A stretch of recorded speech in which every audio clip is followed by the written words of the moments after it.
Hello everyone, I am PowerTime. Today, I will talk about 116,500 of 4,130.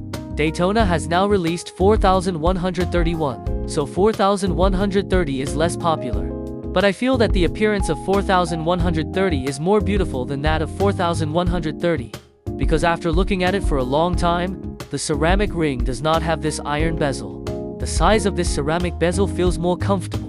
Then some of the bezel on the small dial are relatively thick, and the nails are relatively rounded, which makes it look more comfortable. Then let's take a look at how VSRolex does. VS has many details that are quite good, but it is completely unexpected that he would make Daytona.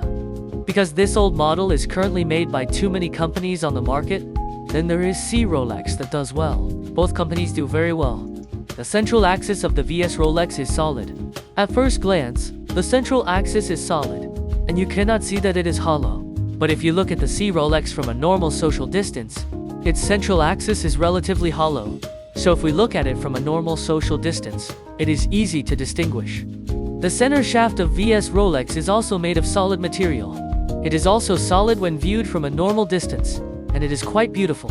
The cap of the central axis is made with a little more detail than that of the CRolex. If you polish the CRolex and enlarge it to see it in a big way, the central axis is relatively rough.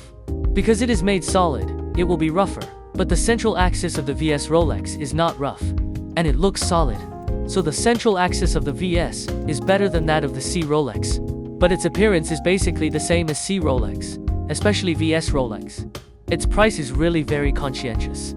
Its price is very low, even lower than CRolex.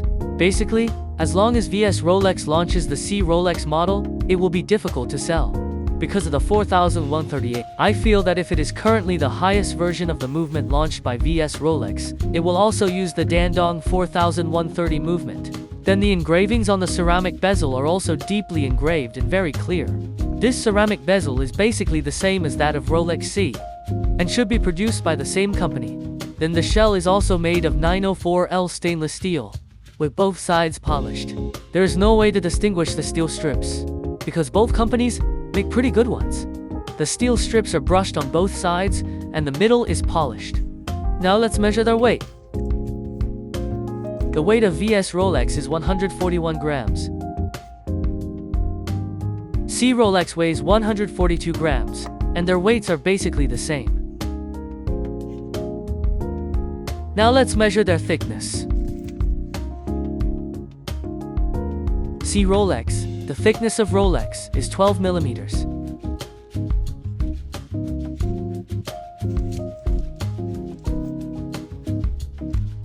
The thickness of VSRolex is 12.2 millimeters. The two styles are basically the same. It depends on how you choose. I'll see you next time.